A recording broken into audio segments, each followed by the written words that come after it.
Well, greetings and salutations, everybody. Welcome to the best damn movie-related show on the planet Earth, the John Campea Show podcast, coming from right here in our quaint little studio. I'm, of course, your host, John Campea. I'm joined in studio today by Robert Meyer Burnett. All right. By Jonathan Voico. Hump day, baby. By Chris Carr. Hello. But most importantly, of course, you guys are here. Thank you so much for being here and making our little show part of your day. Here's how today's show is going to go. We're going to start off by talking about a number of predetermined topics that we have lined up for you guys. Then in the second part of the show, that's when we take your live comments and questions. If you have a thought, theory, opinion, question, or topic you'd like us to address, go ahead and fire it on in as we're doing the show live here to our tip link at www.streamelements.com/John Campea/tip. And as long as we deem it appropriate to be addressed on the show, you'll see it read and addressed on the show. Now, the really good news about this tip link is it's actually good 24 hours a day, 7 days a week. So if you happen to be listening to this show on our podcast feed, either on Apple Podcasts, Spotify, or your favorite podcasting app of choice, or if you happen to be watching this show a little bit later in the day when we're not actually live, you can still send in a topic or question. And if you send one in when we're not actually live, we'll just get around to answering it on the next episode. All right, guys. With all that down, let's get things started off with this, shall we? You know, James Gunn is not adverse to making stories about little and lesser known characters. Polka Dot Man, Guardians of the Galaxy at the time, for heaven's sakes. Well, one of the more interesting ones that they said they were going to be developing was a Sergeant Rock movie. Now, you guys remember Daniel Craig had been attached to star in it for a while, and a little while ago we let you guys know that due to quote-unquote scheduling conflicts, he had to depart the project and wasn't there anymore, which got a lot of people speculating about who could be Sergeant Rock next. Well, turns out it might be nobody, because according to Variety, in a somewhat contradictory thing, I'll get to that in a second, in their headline, Variety is writing, DC's Sergeant Rock movie from Luca Guadagnino. I always trip over his name. Anyway, I'm just Luca gonna get a G. soundbite of it. Luca G. No longer in development. Well, that sounds like the movie's dead. Well, when you read the Variety article, it's not necessarily dead because they go on to write this. DC's studio Sergeant Rock is going on leave, but it may not be permanent. The World War II picture, which Queer and Challengers director Luca G., which is what he shall now forever be known Luca G, as, baby, was aiming to direct Colin Farrell, is no longer in development at the studio, Variety has confirmed. But reasons aren't creative. According to a knowledgeable source, the need for exterior location shooting in the UK required a summer start date that the production couldn't make, and filming in the winter was a non-starter. So the studio has put the project on hold with the hope that it can start up again in 2026. Though Luca G's continued involvement remains unclear. Okay, so they're saying it's no longer in development, but it might still be in development. They might go back into production in 2026. I'll say this. I mean, Sergeant Rock was not one of those, I mean, correct me if I'm wrong, but I don't think Sergeant Rock was one of those projects that, you know, James Gunn listed off during his first big announcement of projects. I don't know if this was a high priority one or not. I'm going to go out on a limb and say, and guess this one won't go back into development at any point. I mean, it very well could because it is right in James Gunn's wheelhouse, but I don't think it will. And honestly, I was telling Rob before we started the show today, like this is one of those ones where I'm like, why a Sergeant Rock movie? How is this? Now, granted, I'm not in a position to know what maybe James Gunn's grander plans were moving forward. So like just from the outside looking in, I can't see why on earth you do a Sergeant Rock movie. But maybe there were other plans. But for right now, I'm going to guess this doesn't go back into production. I think maybe losing Daniel Craig was, maybe they just kind of really planned it around him. But then the Colin Farrell thing, I don't know. Rob, you hear about this big deal, not a big deal. And do they ever get this going again? Look, I always thought this movie was a strange choice anyway. I mean, basically, Sergeant Rock is a movie set during World War II. Mm-hmm. And I mean, okay, that's cool. But unless you have a hook, like what's the movie going to be? You know, it's not Patton. It's not Saving Private Ryan, you know, and are people clamoring for another World War II film? I mean, I'm clamoring for Patton on 4K from 20th Century Studios. Please, Sony. I was going to ask, do you have the Steelbook? I do not. It's not. I'm sorry, but I do have the Blu-ray. Glad we could cover But that. I just think that it's in this day and age, making a World War II movie like Sergeant Rock is kind of an odd choice. But then again, Luca G has always done kind of interesting, odd things, like his Suspiria remake, for instance. So, and I'm a fan of his, and I figured if he's doing it, maybe there's something about it we don't know. But maybe now we're never gonna know. Truth or dare? Either true or false. Truth or dare. Truth or dare? This is true. This is never. This movie's never going. This movie's never going to happen. Chris, I think we were all surprised when we heard Sergeant Rock come up. I mean, they did use him in the animated, what was the name of the show again? Creature Commandos. Mm-hmm. We did see him in there, which kind of suggested that we're going to move forward with it. So big deal, not a big deal, and will we see this movie happen? I mean, down the pipeline, perhaps we might see this character again in another way, but I don't know about having a feature film about this guy. Because to your point, yeah, it is a very World War II-esque character, unless we go our Worlds at War. Right. Which also, though, the timing of those comics was not great because it was right before September 11th and had some iconography that was very, very unfortunately timed. So I don't know if that's a well you would go back to. But, you know, he served on Lex Luthor's cabinet, and that was how they kind of modernized him. Sure. So there's some things you can definitely do with him. And obviously they touched on this with Creature Commandos, but the idea of a feature film was always kind of odd and just seemed like well, you know, James Gunn's good at that, of taking a tertiary character and making us care about them for a whole flick. So why not? But it just felt a little out of place with what he was setting up.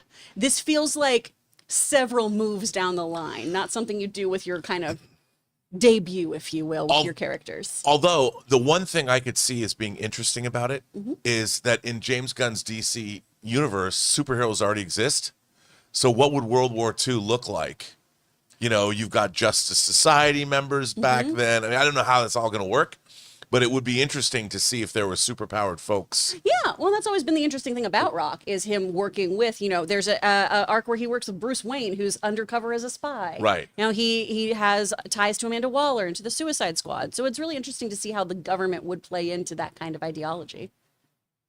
Someone on the live chat saying, can someone tell us what the plan is? It's like, the first movie hasn't even come out. The first movie has literally not even come out. Of course, you or I cannot see what the overall plan is. Well, it's funny gotta at least because see the first movie. We're always forgetting that Lanterns is in production. Yeah. So you've got Supergirl and Lanterns being made. So that's pretty good. I mean, for a universe we've seen not a glimpse of yet, they've got 3 big productions going. Yeah. Now, clearly, they've got their idea and their plan and stuff like that. And listen, James Gunn has already shown he is not adverse, which I'm very thankful for, to having the main kind of idea of what the cinematic universe is and telling disconnected side stories, which is I've been screaming for years for the comic book movie genre to do that, because that's what the comics do. So why not do that in the movies as well? Anyway, guys, the question is for you.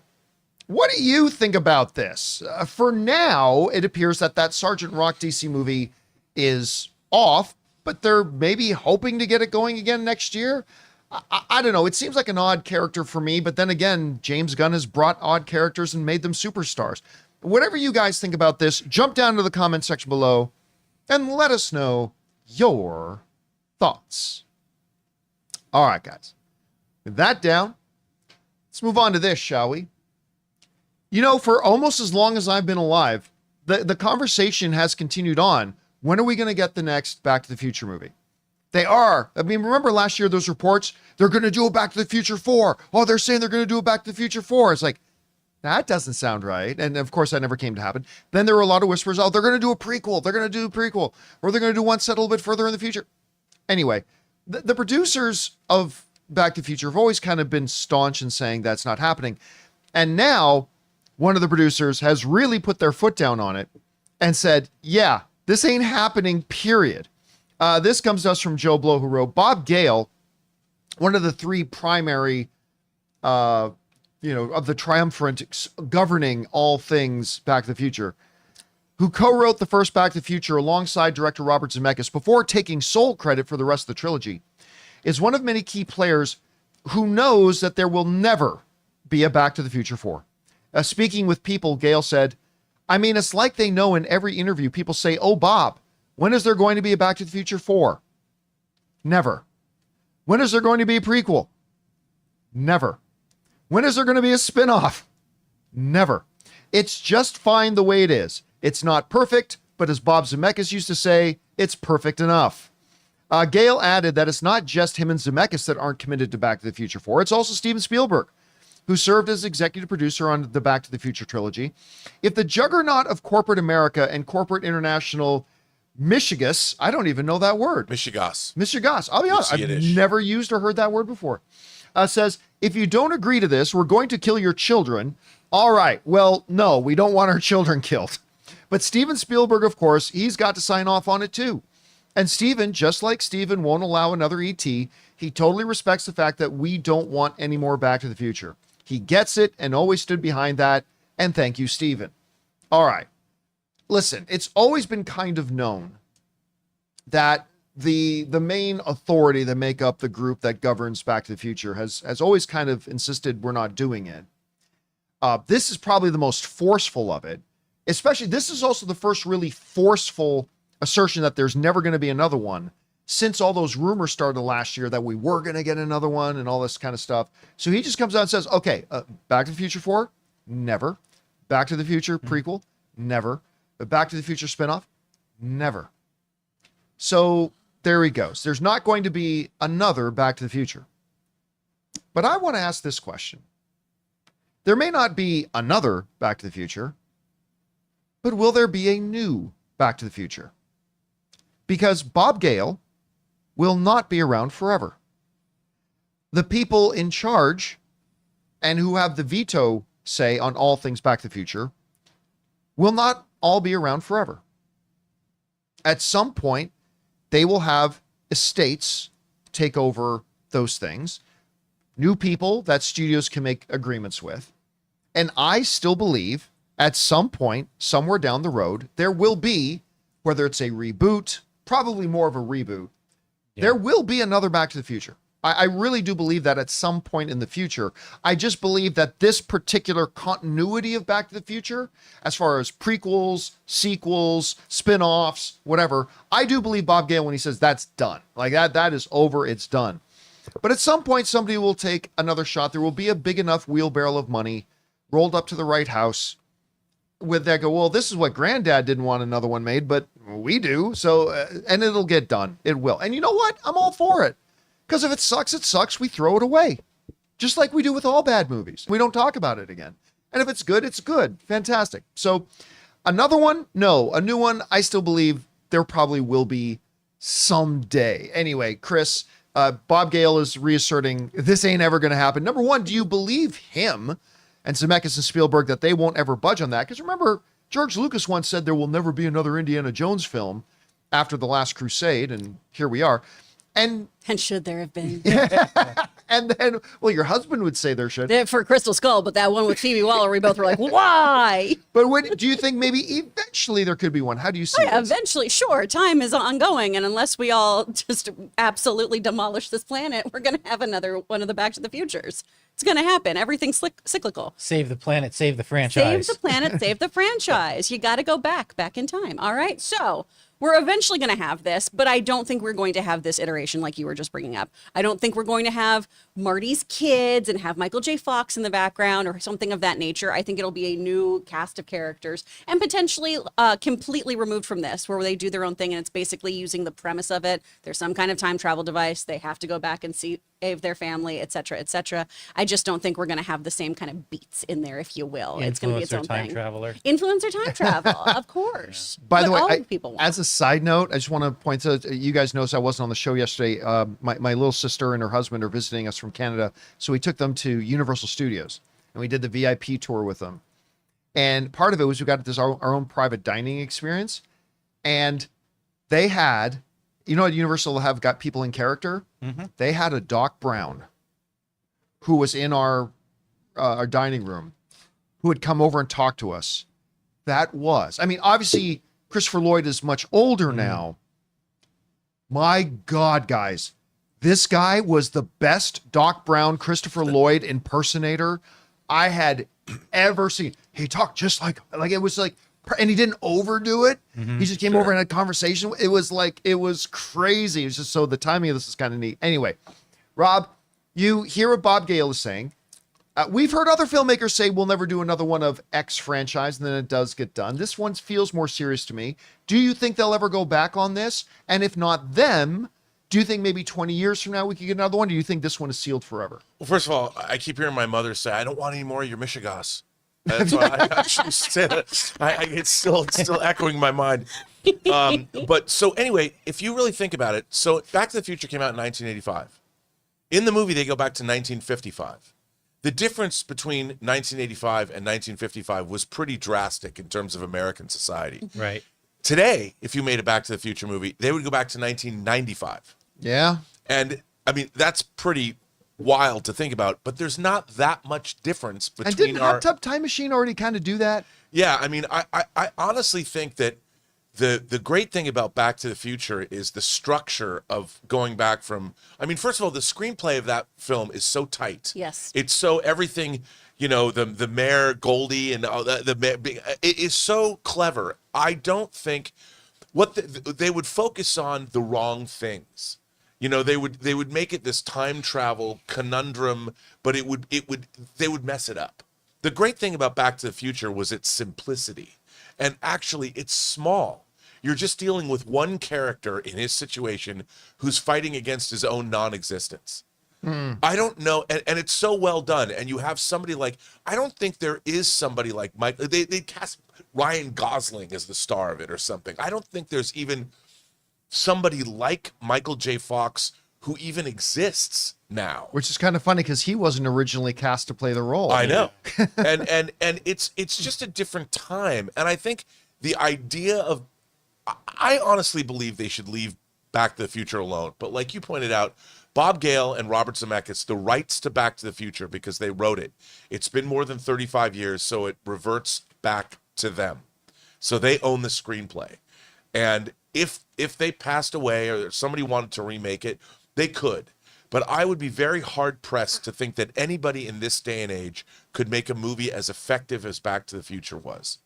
What you would wind up with is another Total Recall remake with Colin Farrell. And people are looking at me going right now, wait a minute, there was a Total Recall remake with Colin Farrell? Yes, and they never even went to Mars. I mean, that's what you would wind up with. You'd wind up with a RoboCop remake. You'd wind up with something, not that they couldn't be good, but they probably wouldn't be very good. And there's other time travel concepts to milk. And the reason Back to the Future has endured for 40 years, it's 40 years old this year, is because it's so good. Leave it alone.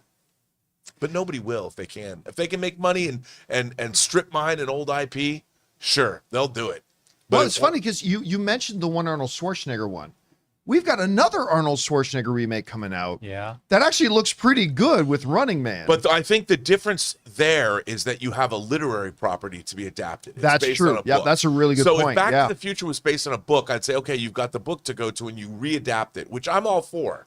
Readapting books in different time periods, I think works. But Back to the Future was such a product of that time and those people at that time that why do it?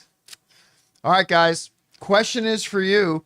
What do you think about this? Bob Gale, one of the big trinity of those in charge of Back to the Futures, put foot down, said sequels, prequels, spin-offs, no, never going to happen. Do you believe that? And even if you do believe that, I mean, once the rights have passed to somebody else, could it still happen? Whatever you guys think, jump down to the comment section below and let us know your thoughts. All right, guys. Hey, before we move on to the next thing, I wanted to share this. So I mentioned we went to Universal Studios the other day. One of my favorite shops is at Universal City Walk. And what it is, it's an entire shop of authenticated, autographed memorabilia. And I was looking at this big portrait of Al Pacino, signed by Al Pacino, this great portrait of Val Kilmer as Doc Holliday, where Val Kilmer autographed it and he signed and he put a little under it, "I'll be your Huckleberry." Oh, wow. And like Anne was like, "We are walking out of here with that today." And we didn't. It's $2,500. Yeah. But as we were going through this place, the reason I bring this up is I'm looking at a couple of big pieces and talking to some staff, And Anne comes running over to me and she goes, look what I found. And she pulled up this. She found an autographed Aaron Cummings Aww. Wow. signing from her show, her short-lived show, Pan Am. Aww. So I remember Pan Am. we was great. immediately She was so good on it. We immediately took a picture of it and I texted it to Erin immediately. I'm like, look what we found. She goes, what the fuck? Where did you find that? And I told her where we were and all that kind of stuff. So we thought that was pretty fun that we found that in there. Anyway, shout out to Erin. Aw. All right, guys. With that all down, let's move on to this, shall we? Chapter 2 of Andor Season 2, episodes 4, 5, and 6 dropped last night. And Or there's a couple, BBY3.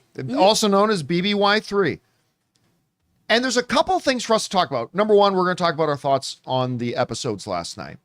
But the first thing we should probably talk about was there was a great disturbance in the Force at one point, as millions of people suddenly realized the guy playing Bail Organa had changed. Suddenly, was it Benjamin Bratt. Yep, was now playing Bail Organa. When that wasn't him before, and a lot of people were outraged. How dare you throw him out and bring in somebody else? Well, they didn't. According to Tony Gilroy, they really wanted to have the original actor Jimmy Smits back, but they just couldn't make it happen. This came to us from Entertainment Weekly, who wrote this. We couldn't work it out, Gilroy tells Entertainment Weekly. The scheduling didn't work out. We really tried hard, but he wasn't available and couldn't make it. This is one of the problems that can crop up when you try to use previously established characters in sequels, prequels, and spin-offs. Bringing back legacy characters is really complicated, Gilroy notes. It's very expensive. It's very who's working when. A lot of effort went into it, but we just couldn't work it out scheduling-wise. Once they could not land Smits back, Team Andor had to move on to Plan B. And that plan was hatched by Lucasfilm President Kathleen Kennedy. Kathy had the idea for Benjamin, Gilroy reveals. It was just a brilliant idea. He's a wonderful human being and really eager and beloved on set and really happy about what he does. So listen, I read that. The reality is that I think a lot of people who watch film and TV shows don't understand is that schedule is a real thing. Like it's often used as an excuse due to scheduling conflicts, but it is actually a real thing at the same time. And it does come up, and they clearly wanted to use him again. Jimmy Smits, that is. They really wanted to use him again, and Jimmy probably would have loved to have done it, but he simply was not available. So do you scrap everything just because you can't get the guy back, or do you move forward? And they decided to move forward, and it worked out that way. So now here's the interesting thing they did that I think was genius. Because when you first meet Bail again, it's just in a quick, hello, see you later, and he walks off. Their reasoning behind that was brilliant. This continues in the article. Gilroy continues, it's one of those situations where I want to do something simple. We don't do many things that are unnecessary, but it's like, let's get him in here now so people can discuss it for a week and get it out of their systems, and then he can come back to really work. I didn't want the guy's work to be confused with his introduction. Brilliant, because he's so right. If you first bring him in right in the middle of his main story arc, then instead of talking about the story arc, we're going to be talking about the recasting. So he goes, you know what? Let's throw in a quick little, as Mon Mothma's walking into the party, Bail Organa's walking out. She goes, and have her, so there's no confusion, Senator Organa. There's no confusion, that's him. And let people talk about it now when it's not important. So by the time his real story part begins, that's already out of the way. Genius. I seriously, I read that and I'm like, I don't know why I didn't even think about that. That was pure brilliance on their part. Anyway, Chris, as we're just talking about the whole character swap, what do you think about the recasting, about who they got, and was it the right decision to move forward with the Bail Organa story, even though you couldn't have Jimmy Smits there? How did you see it? Yeah, I mean, I love Jimmy Smits, but also I believe this probably had to do with him filming Dexter Resurrection, and then Right. potentially his short-lived show East New York, which got canceled after one season, but that started filming around 2022 as well. So those all could have overlapped, and having all those things, I actually believe this is really scheduling conflicts, unlike most situations. That being said, I love Benjamin Bratt. When he showed up, I was like, why are you here? What? Yeah, I really like him. He's my mom's celebrity crush too, so I was really excited to text her and being like, you got to catch up on Andor because your boy's in here. Now you've got a reason to watch, lady. But I think he does a really great job in his short little moment here. We're going to definitely get to see more of him. I think that's a smart, strategic way they're approaching it too. And I do think you need to have Bale in this. I think we need to, we of course have the prequels and everything in Clone Wars to have this greater emotional connection to him, not just as, oh, he's Leia's adoptive father. We see how much he cares for her, for the people, how much he wants the universe to be better. And he's such an emotional tether to the atrocities that happen once the Death Star is complete. And I think you need to have him in Andor. Otherwise, you're missing that component. You don't have that same intense reaction then that could happen knowing Leia is watching her home planet be destroyed with the people she loves there. It's going to be so much more impactful watching all of these in order, having more of those beats with him in it, even with a new actor. And by the way, to your point, when you understand how pivotal he is to the whole formation of the rebellion, Yes. it would be odd not to have Bail Organa somewhere in the story at some point, right? Rob, how did you see the recasting here? Well, Benjamin Bratt, Benjamin blood in, blood out. Bratt. My carnal, I Wasn't he also in Miss Congeniality? Yes, he was. There we go. Yes, he was. But Blood In, Blood Out, genius movie. Where's that 4K? Please give it to me. I love that guy. I mean, I was able to do an interview with him, and he's a delightful man. Really, really nice guy. Really enthusiastic guy. He does a lot of work supporting the Latino theater here in Los Angeles. It was great to see him. I thought, what a perfect recasting choice. I mean, dude, I grew up in the era of Bewitched. So when recasting happens, I'm used to it. It's people like, That's not what? Darren. Yeah, that's not Darren Stevens. What happened to him? So I don't have a problem with that. Look, Star Trek 2 and Star Trek 3, I'm still confused. Just saying. Now, what do you think about Gilroy's move here to say, he says, I don't like to film unnecessary stuff, but to have just that quick little introduction there in that episode, which was totally meaningless, to set it up so the conversation gets out of the way. I thought it was great. And plus, you know what? I like that they're comrades. Yeah. Mon Mothma and Bail Organa, they like each other. It makes sense. They're friends. They're buds. Especially after she's getting dissed in the Senate, man. Yeah. I was pleased. I liked it. Yeah, I thought it worked really well. All right, so we got that part out of the way. Let's now move on and start talking about the episodes themselves. Now, going in, some people are saying this is not just the greatest Star Wars show ever. It's one of the greatest TV shows ever, period. Now, I love Andor season 1. Now, I was a little bit underwhelmed by the first 3 episodes, BBY4, if you will. I was a little underwhelmed by it, although, I mean, it's ended really strong, and there's a number of things in it that I totally loved, and it still carries that HBO feel, which is a very good thing. I'm going to say the same thing about this next batch. Again, a little bit underwhelmed. That the quality is absolutely there. I mean, this is cinematic. It feels like a film. I still think Cyril's mother is one of my favorite television characters ever, regardless of anything. And I got to tell you, the character Cyril, he's growing on me more and more every episode. The line, is it out of place to say this is the greatest day of my life? I nearly died. Like in the first 3 episodes, when he's like arguing with his mom, he just goes to his room and just lays face down in the bed. I nearly died howling when he said, this is the greatest day of my life. You're going to love him even more when you find out he's stationed on the Death Star. On the Death Star. Now, look, I really didn't like this character very much in season 1, but he's becoming one of my favorite characters. But like episode 4, I thought was little whatever. The next one was pretty good. Well, actually, was quite good. The episode 5 was really quite good. Episode 6, I loved. Episode 6, I absolutely love. Like everything going on, both from Bix's vengeance. It's like, you want to know how you're going to sleep again? And I love the fact that it was Illumin who gave the mission. It was Lumen who said, look, yeah, this, you want to sleep? This is how you're going to sleep. So that was great. The tragedy that I did not see coming. I got to admit, I didn't see that coming. The tragedy at the end, especially after being told, you don't carry guns.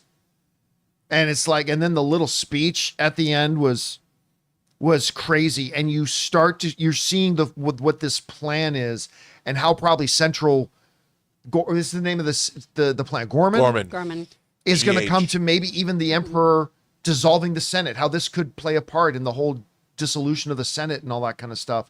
And maybe even the role that Mon Mothma is playing in the dissolution, the disbanding of the Senate near the end. I'll tell you what, episode 6 was everything that I loved about season 1. It was everything. Again, did I absolutely passionately crazy love the episode 4? No. Episode 5, although it was better, no. But so like right now, I'm loving Andor season 2. I am. Although where I'm at right now, I don't see where the people who have seen the entire series are saying it's like not just the best Star Wars thing ever. It's like one of the greatest television shows ever made. I'm not seeing that yet myself, and I say that as a fan. But my God, episode 6 was one of those things where I was like, no, there has to be another episode. And it wasn't there, and I wanted to watch it. Anyway, Rob, you had a chance to see the new episodes of Andor. How did you feel about it? Dude, I got to say, I was enthralled by it. I mean, I was so sucked in by see, you know what the thing is? It's subtle. Mm-hmm. It doesn't come out and like, look at this amazing situation. To me, it's creeping up on you. And I felt like somebody was I was being garroted in slow motion. And by the time, like I loved Saw Gerrera. Like when you see these two guys, yes. when that one guy gets shot in the head, I was like, oh my God, and they pull the transmitter out. I'm like, the ruthlessness of these guys. And what I loved about it was how good everybody was at their jobs. There's no Keystone Cops like on Yavin in BBY4 or whatever. I loved what everybody was doing. I was so just drawn into. I love seeing Cassian kind of be like a fashion designer, and he's getting his cover as he's walking. And then when he finally goes to Gorman, he meets these people. He's like, "Look, man, you've been followed. You people are amateurs. Why am I here? I don't want to deal with you." And I loved seeing his frustration with all of this. I didn't want to leave Bix. I came here because Luthen made me, and it's just like. I love the Bono Andor. I was going to say, it's Diego Bono. Yeah, I just loved it, dude. And by the time you get to episode 6, it was kind of like when I was watching the studio this week, the Doctor episode. Mm-hmm. When I watched it, you told me that it was so cringe. I had my hand over my face half the time. I was doing the same thing, but in the opposite direction. My dogs are like, "What's wrong, dude?" And I'm sitting there watching, going, "All these people are gonna fucking die." But I mean, they didn't. I was so tense about all the way they drew the strings together. But the thing is, it doesn't have the Sturm and Drang that I think a lot of people want. It's not. There's no Duel of the Fates playing and lightsabers coming out, and it's an intellectual burn. Yeah, and that's what I love about it. And the acting, oh my God, the acting is so good. And by the way, how great! I want an Imperial dress uniform. How great does Krennic look in that Imperial with the little extra accoutrements on his man? When he showed up, I was like, oh. And how great was that tension between him and Mon Mothma? Oh my God, it was so good. Ben Mendelsohn is so good as Krennic. He's better than he's ever been. Oh my God, I love it. Love it so much. You know what hit me? And I cannot believe I had never even once thought of this. It's so obvious to everybody else on the planet but me, but it's just one of those things that I never stopped and considered, Chris. It wasn't until last night's episode that I realized, oh yeah, in Rogue One, there's no Bix. Nope. There's no Bix in Rogue One.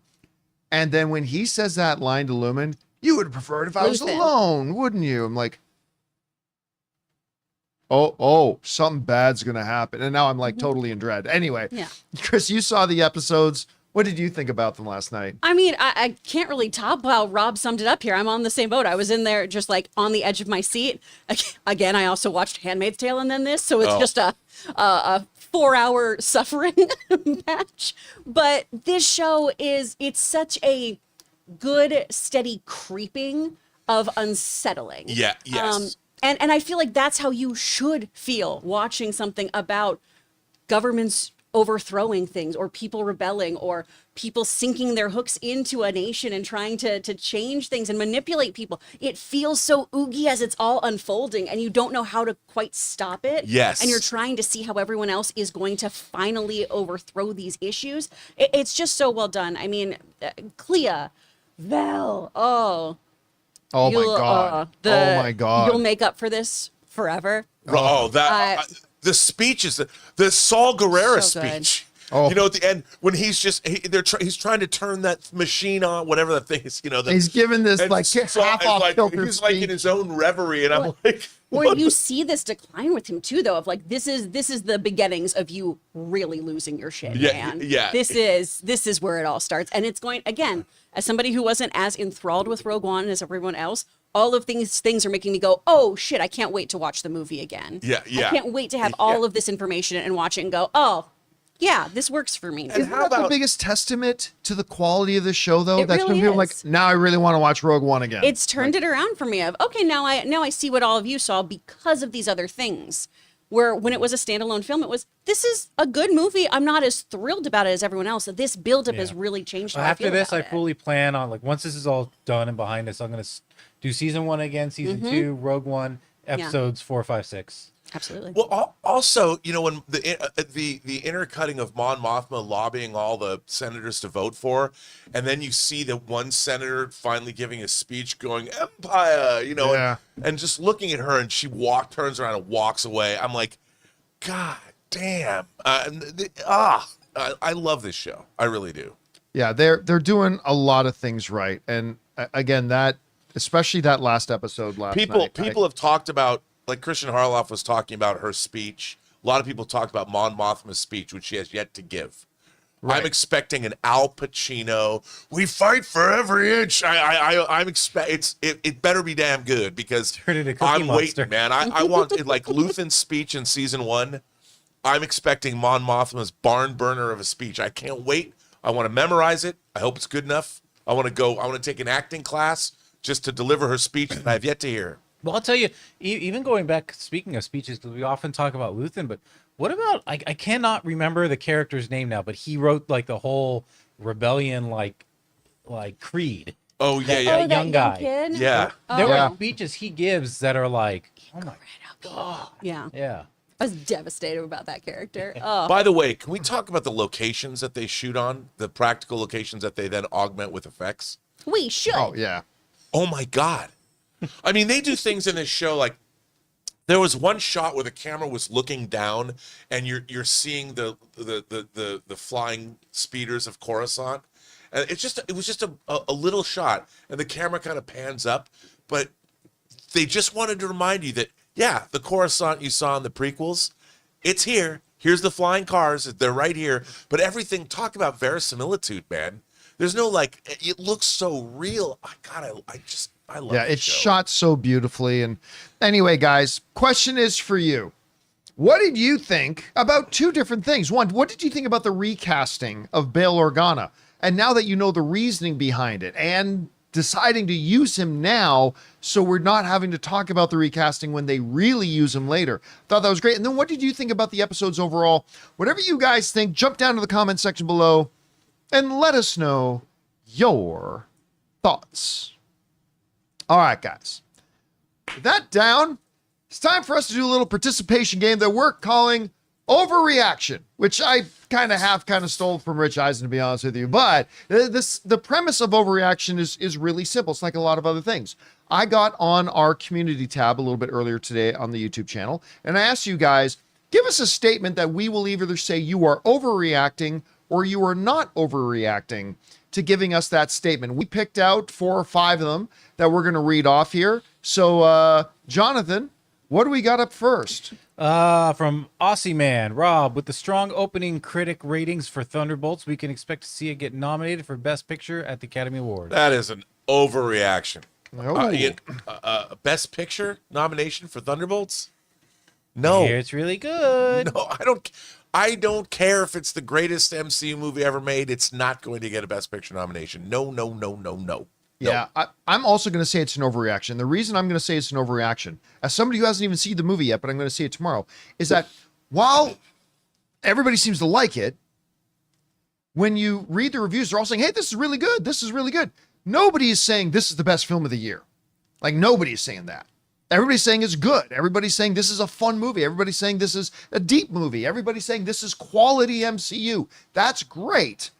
What nobody is saying is that this is the best film of the year. Yeah. Even And this is Winter whatever, Soldier so- didn't get that close. You know what I mean? Yeah. So I think this is definitely an overreaction. Chris? Not only will it be nominated, it will win. No, no, it's not going to. We talked about this yesterday of the reviews aren't that glowing ultimately. Even people who were giving it 7s out of 10s, 8 out of 10s and everything were still saying, despite being trapped in the Marvel sandbox, though the characters are not that interesting, though everything had a caveat to it. I don't Everything feel was like that's getting going to happen. annoying.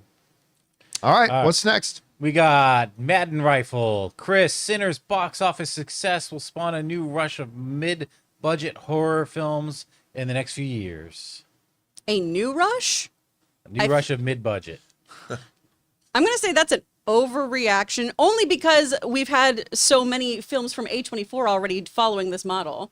I don't think Sinners is going to spawn a new launch of, hey, this mid-budget horror movie. Because again, the thing about Sinners is that it's not just a horror movie. It is so many other things in this one film. And other places like Blumhouse have been doing these lower or mid-budget films for years with great success because they're keeping their budgets in line. So I feel like I understand why you're saying that, but that feels like an overreaction to me. Yeah, I'm also going to say it's an overreaction. Now, I mean, to their point, though, Chris, I'd say with the Blumhouse, not a lot of Blumhouse films have $90 million budgets. Yeah, that's Sure. not a mid-budget There's a movie. whole Yeah. slew of like lower budget ones. But you got to also remember this. Not all these mid-budget ones are going to have Ryan Coogler making them. They're not all going to be as good as Sinners. And they're not all going to have Michael B. Jordan's in them and all that kind of stuff. Like, it was the same thing. We talk about this a lot about Lord of the Rings. Lord of the Rings came out. And a whole bunch of people said, now we're going to have this glorious age of all these sword and sandal movies and might and magic movies. Is like, no, because nobody wants to be compared to that. And actually, we got very few of those movies afterwards. So listen, do I think we'll see some studios take a couple of cracks at maybe mid-budget? Yes. But I think it's an overreaction to say we're about to get a whole glut of these now. Anyway, Rob, what about you? Total overreaction. I completely agree. I mean, look, horror movies have always been bankable at the box office. It's not like it's been unknown. And lately, horror films have made a lot of money. I mean, look at what Parker Finn, who made Smile.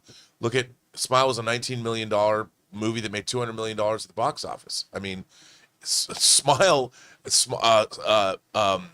Sinners hasn't grossed $200 million at the box office yet. So it's like it will eventually. It's going to do that this weekend, I think. But I mean, Sinners is unique. You know, like it's not just a horror film. I mean, I would think that Sinners would spawn a whole series of juke joint movies. That's what I want to see. I want to go hang out in juke joints and listen to the music. Vampires or not. I mean, it's like you got Color Purple and Sinners. That's all you got. Give me. I want to hear some jazz and blues, and that's what I'd like to see. And to your point, I'm glad you brought up something because I totally forgot to mention the other big reason I think it's an overreaction is, guys, let's not pretend that Sinners has made $700 million. Right. It hasn't even made $200 million yet. So just keep that in mind. All right, what's next? All right. We got Sign and Sign. John, the success of Revenge of the Sith in theaters will make Lucasfilm do re-releases of other Star Wars films soon. I'm going to say that is not an overreaction. I mean, listen, I think Revenge of the Sith is complete dog shit, but the reality is that re-release, while not the biggest of all time, it was really successful for them. Do not take that away. Give credit where credit is due. That was really successful. And here's the other thing. It was basically free money. It's free money. Take it and just put it back in theaters. You know what? The movie theaters loved it.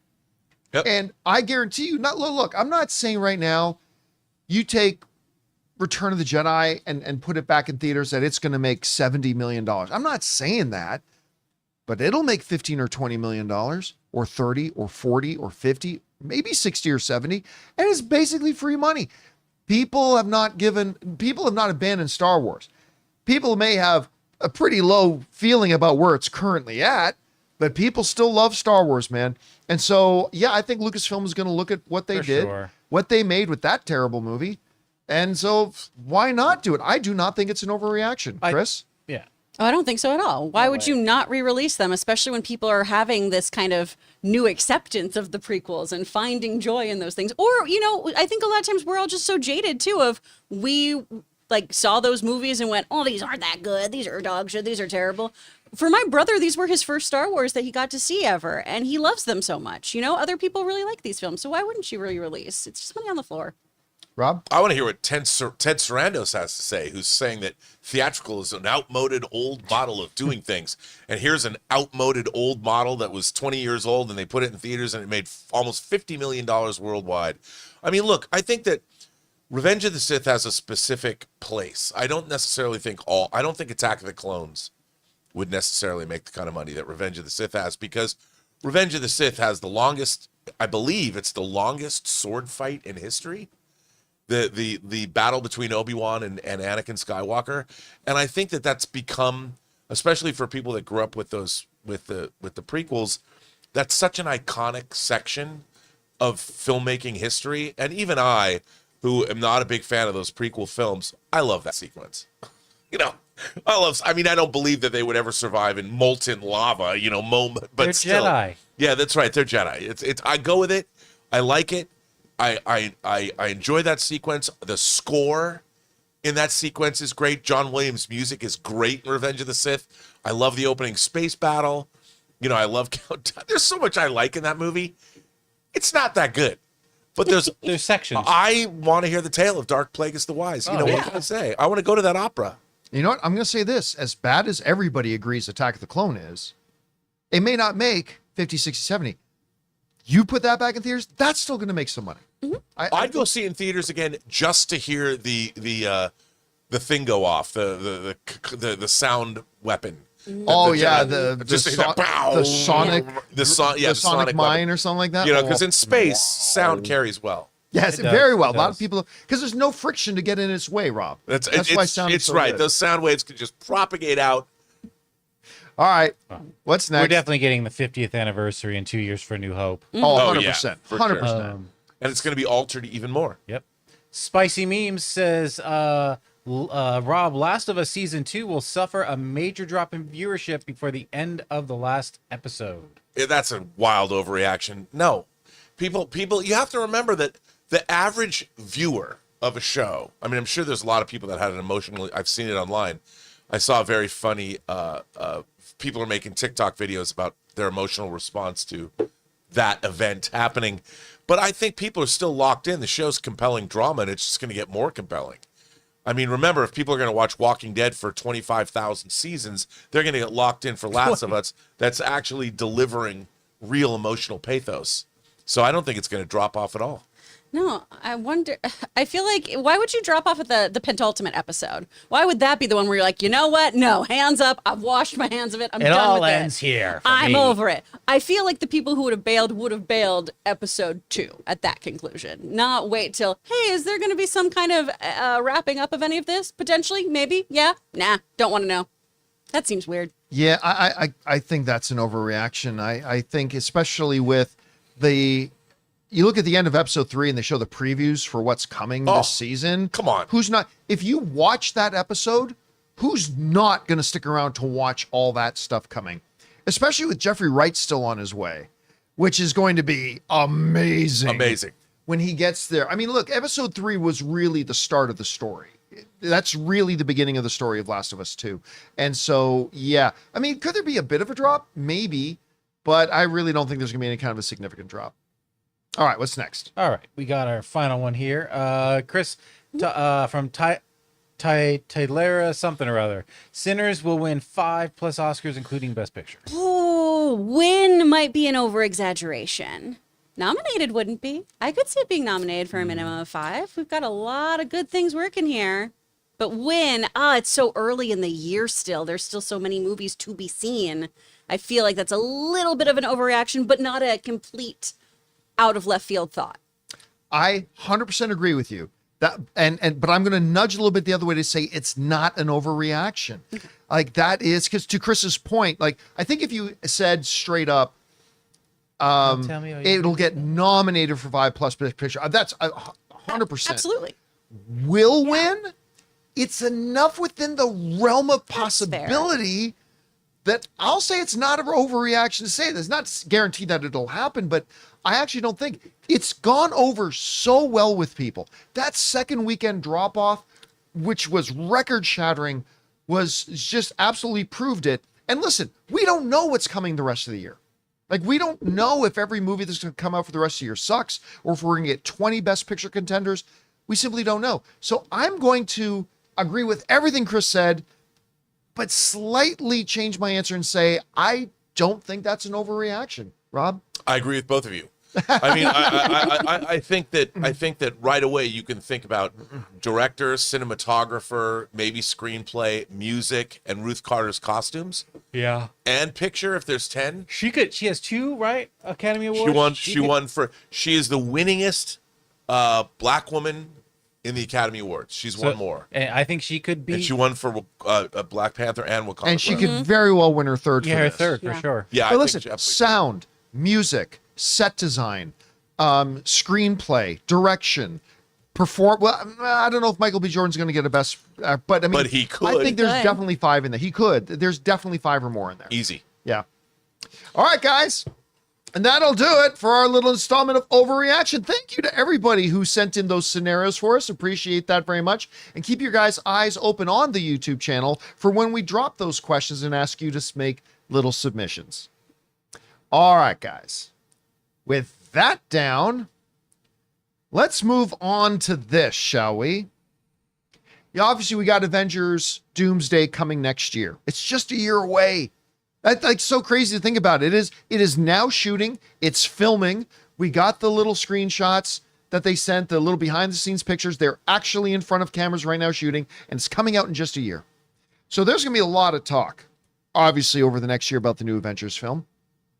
But again, there was a disturbance in the force when a veteran Marvel writer got on stage at a comic convention recently and made some statements that have everybody all aflutter.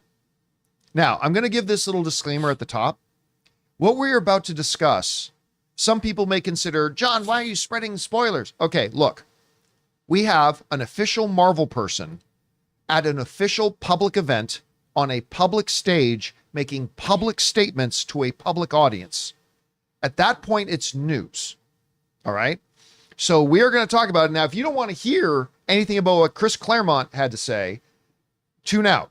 But I made the decision that since this was a actual Marvel person making public statements to a public audience at a public event, this is now news. That crosses the threshold, now becomes news. So we're going to talk about what he said here. And if you don't want to know anything, you've now been warned. Go on, all right? get it.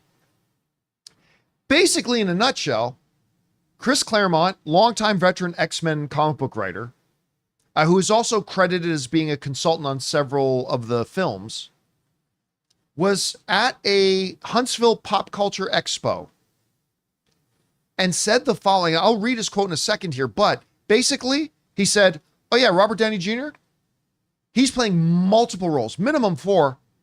He's playing an Iron Man. He's playing multiple Doctor Dooms, all this kind of stuff. And he said Chris Evans playing multiple characters. He's playing Captain America. He's playing Hydra Captain America. He's playing like all this kind of stuff. And he said, despite her absolute insistence that she ain't coming back to play Scarlet Witch, he's saying Elizabeth Olsen is in the movie as multiple versions of Scarlet Witch. I don't think Chris should leave his home anytime soon. This comes to us again. This comes from Superhero Hype. It says, Claremont said at the Huntsville Pop Culture Expo 2025, I mean, we've got Robert Downey Jr. playing an evil person and Iron Man. Wait, that's confusing. And then, well, he's playing 2 other roles. I used to know them, but then Chris Evans is playing Captain America, young Captain America, evil Captain America, and Captain Hydra, or something like that. Apparently, after denying it vociferously for at least a year. Elizabeth Olsen is coming back as Scarlet Witch. So she's coming back not only as Scarlet Witch, but a good Scarlet Witch. So I don't know if that means Vision is coming back. It's like all the original X-Men are coming back for 2 weeks. We didn't know if Famke Janssen is coming back, but now Famke Janssen is coming back. She's coming back as Phoenix. All right. So let's cover this part first. Chris Claremont is not a writer on the new Avengers movie. He's not a producer on the new Avengers movie. As far as I know, he is in no way, shape, or form.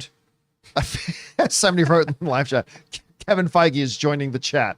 As far as I know, he does not have any official capacity on the new Avengers Doomsday movie. But he's as inside Marvel as it gets. He has been credited as working on some of the movies before in a consulting capacity and all this kind of stuff. And if there were somebody who is not directly in the movie that maybe would be in the know, an argument could be made that it's Chris Claremont. So let's just say that I think everything here needs to be taken with a slight grain of salt. That who's to say Chris Claremont actually knows?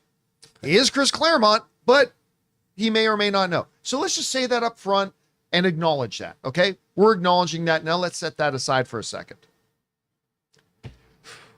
Wow. I mean, that's a lot of stuff he just hit us with. Let's start with the Robert Downey Jr. thing. That he's playing both Doctor Doom and a version of Iron Man. And, as Chris Claremont says, 2 other roles. What? They better get more chairs. They need more chairs. Bring in those chairs. We need more. Then he says Chris Evans, which we all knew was going to be there. He's going to be Captain America, a young Captain America, an evil Captain America, Captain Hydra, which is probably the evil Captain America, which is, of course, that is directly from the comics, by the way. That infamous Hail Hydra. So that's clear there. By the way, one of the more interesting kind of storylines they've done in a long time. Then the Elizabeth Olsen thing. She's going to be bad Scarlet Witch. She's going to be good Scarlet Witch. And then, by the way, from the west, from the east, it's going to be crazy. And by the way, then just kind of sliding in there, the Famke Janssen, who of course is Jean Grey in the classic X-Men movies, saying she's going to be Phoenix. Now, maybe that's just him using the name Phoenix synonymously just with Jean Grey. Maybe he just means that interchangeably. Maybe he just means Jean Grey. But he specifically said Phoenix. So, as of right now, government officials are rushing Chris Claremont into protective custody because there is a Marvel hit squad out there for him right now. Again, this is assuming he actually knows and he's not just talking off the cuff. Or, hey, listen, we've seen official people kind of just regurgitate rumors they've heard, right? I mean, some public official said Haitian immigrants were eating cats and dogs, and that was just some they found on Facebook. That was all bullshit. So, I don't know, maybe that's what Chris Claremont's doing, right? Maybe. But it does feel like trolling. It does feel like I went down every Reddit thread and read your thoughts and theories, and I just went, sure, why not? I mean, but listen, this is like, we all assume that Doomsday and Secret Wars are going to be wacky, man. Like, we're expecting them to be bonkers. This is a lot of bonkers wrapped up in this. So, Chris, let's go over and start with you. Mm-hmm. Number one, there are 2 completely different questions that we have to address separately. Sure. First question, how much validity and credence do we give Chris Claremont saying all this? That has to be asked. Now, then as a totally separate question, taking that first one and putting it aside and saying, okay, well, let's just assume he knows what he's talking about. What do you think about all the things he's saying? How do you address those 2 questions? I mean, I'd give it like a 10% of him actually knowing what he's talking about in regards to the MCU. As a actual person who knows about Marvel and its intricacies, of course, I would be like, yeah, he knows so much about this. But I really just don't think these are things that are happening. But that being said, we're still in this multiverse nonsense. So yeah, Bring them all. Have everyone do everything. Why not? Everyone's part of Hydra. Everyone has a sinister option. Everyone has a doppelganger. Let's go. So it could be all true. It just, again, feels very much like trolling. In my day, everyone was in Doomsday. Yeah. I'm sure they were, Grandpa. Okay. Scarlet Witch will be there and she'll travel by bubble and sing. Like, that's what it feels like. She has a friend who's green. So let's say it's real. Let's put that aside. Sure. Let's say it's real. What do you think about all this stuff he's spilling? Again, it's one of those things where I'm like, stop talking to me about this movie. Just everyone needs to just because every new thing I learn, I'm like, I don't know if I want that. Let me just experience it. I just imagine this like wailing and lamentations from the audience as he kept saying things like, "Stop it! Stop it! No. But that's the funny thing about movie audiences, right? That they'll say, "Oh, I don't want spoilers." I don't wanna know it. Right?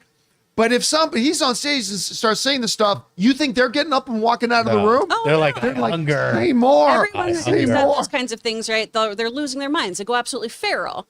But it's just, it doesn't get me more excited knowing like, oh, wow, all these other versions of these guys are going to be there. Honestly, that's what I wanted back when we were theorizing about Multiverse of Madness. Right. And I feel like that was the time and place to do a lot of these things. And that now, was 5 minutes of screen time, and it was done. Yeah, and now I'm just kind of burnt out on it. And I say this as somebody who, again, loves Marvel Comics.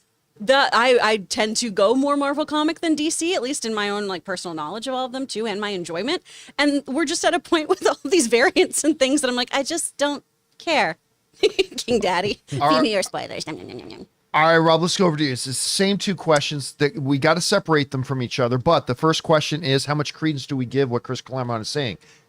After you're done answering that, put it aside. Yeah. And let's just assume for the sake of the discussion that he is in the know and knows what he's talking about. What do you make of the stuff? And what out of all the things that he said is standing out to you the most? Well, first of all, I don't necessarily think he's in the know. I think, I love Chris Claremont. Everyone knows I feel the same way about X-Men as I do about Star Trek, kind of. I love the X-Men. I have thousands and thousands of dollars worth of X-Men omnibuses. I mean, I'm a big X-Men fan. I've also just recently read the Secret Wars omnibus, Hickman's Secret Wars, and Secret Wars Battle World. Coming away from all of those things, everything that Chris Claremont said is, to me, plausible, credible. Sure, you could see Chris Evans, he came back and played Johnny Storm. Why wouldn't he play 5 different variants of Captain America? Sure. I mean, anybody can say whatever they want. The problem the thing that leads me astray here is that none of this means it's going to be good. I listen to everything that he's saying. To me, is ridiculously dumb. Because if you bring, honestly, this movie has to convince me of one thing. It has to convince me, and it's going to have to convince the world that Robert Downey Jr. could also be Dr. Doom. So the real question that I have is, are they going to credibly convince all of us that whether it's a retcon and you find out that Doom was behind everything the whole time, and they revisit things like Back to the Future style, and it's not what we thought, and Tony Stark's. That's the your one mom. thing. Why is she trying to make out with you? Yeah, I mean, that's all I care about. All this, I would just assume we're in multiverse, like you said, variant land, that anything is up for grabs. Sure, why shouldn't Famke Janssen come back as Phoenix? But what does that mean to the plot? Oh, look, it's Phoenix.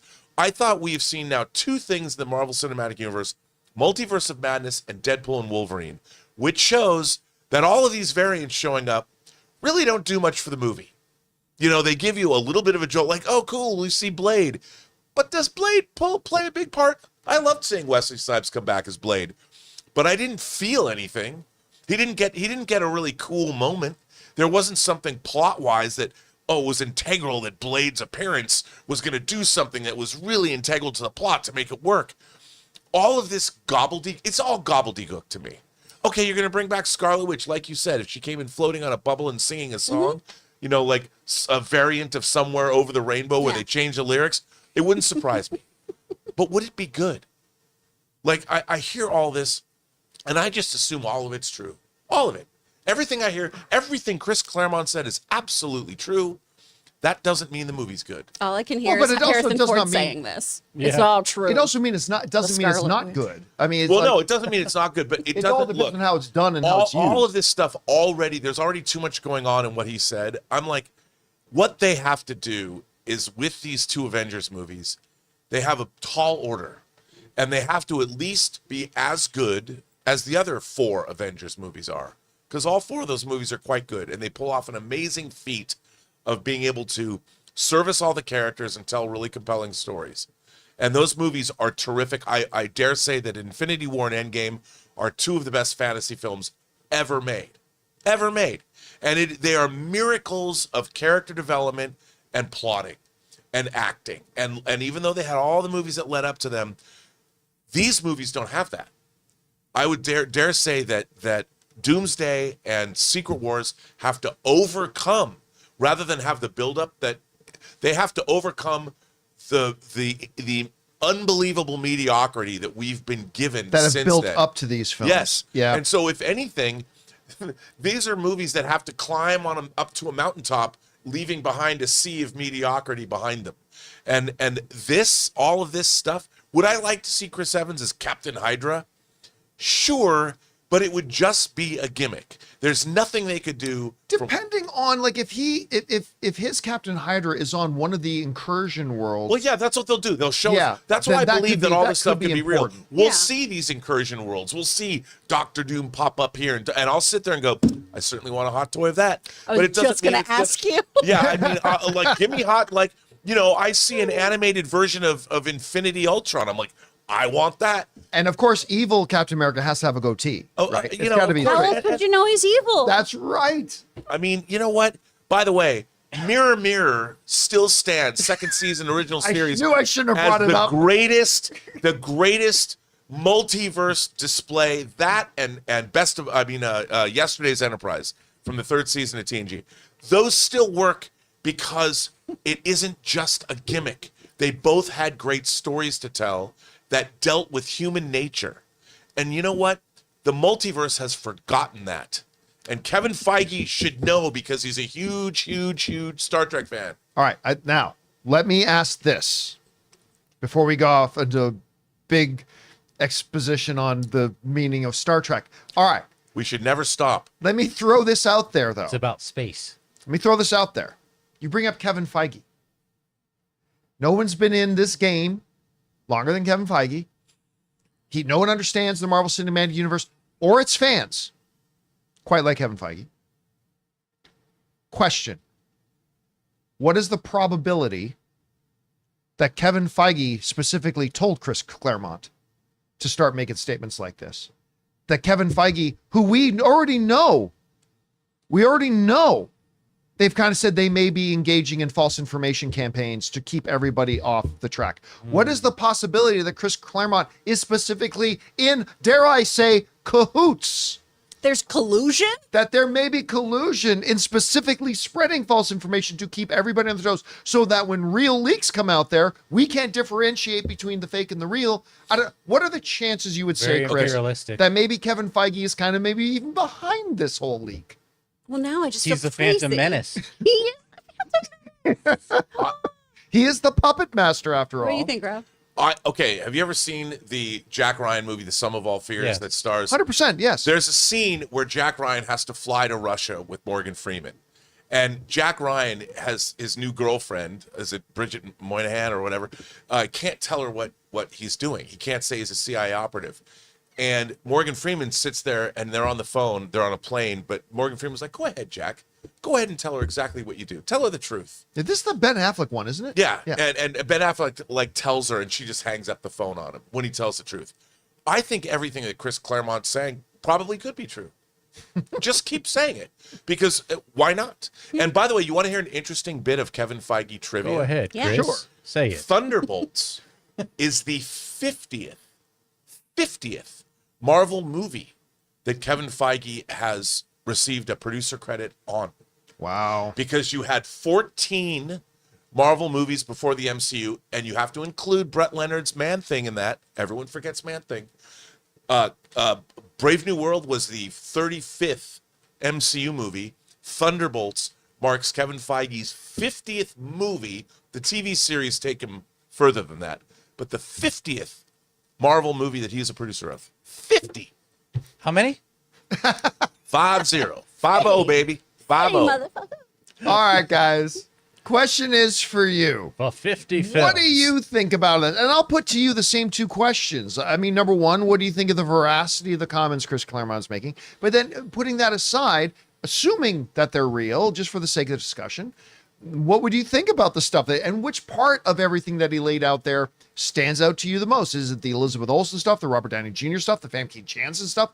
I don't know. Whatever you guys think about all of it, jump down to the comments section below and let us know your thoughts. All right, guys.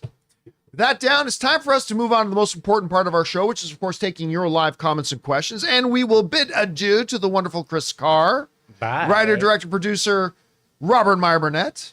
And we'll talk to you guys later. But now let's get over to your questions here, shall we? Jonathan, what do we got up first? Well, Will Poulter's eyebrows are here. Oh, wow. Just took my mom to see Warfare. She is a USAF veteran. That's Air Force, and served in Iraq during that time. Just wanted to give my mom and all the vets a huge thank you. She loved the movie, but she said she never wants to see it again. So good, but a rough watch. Thanks. Well, I could particularly see that if somebody who is a veteran. I could absolutely see that if somebody was a veteran. Like for those of us who are not, I mean, the extension of my military service was I served in the cadets. So anybody who like served real military service, I could see how that would be a very difficult watch. So great film. But yeah, I could totally see where your mom's coming from. I could imagine that. All right. What's next? All right, Kareem, he's doing his milestones that he does once in a while. So movie and TV milestone anniversaries this month, up to 30 years. So 5 years ago would be 2020. That was Extraction, Defending Jacob. 2015, 10 years ago, Furious 7.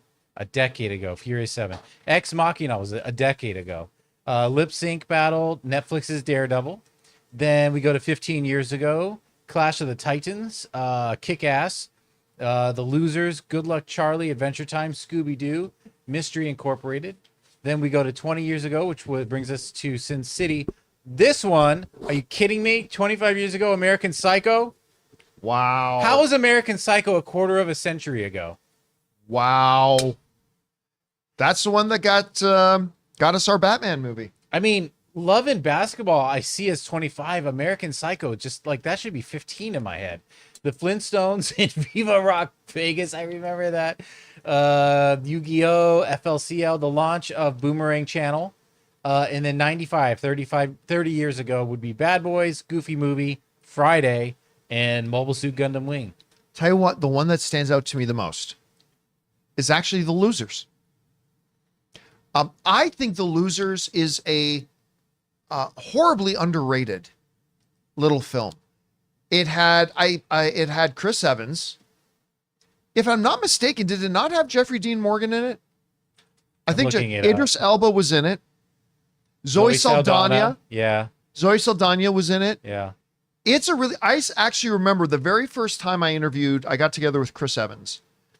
There was my first conversation with him ever. And I remember the very first thing after we exchanged hellos and all that kind of stuff, the first thing I said to him, I said, you know what, by the way, can I just say, I think The Losers is a tremendously underrated film. Oh, Jason Patrick was in it.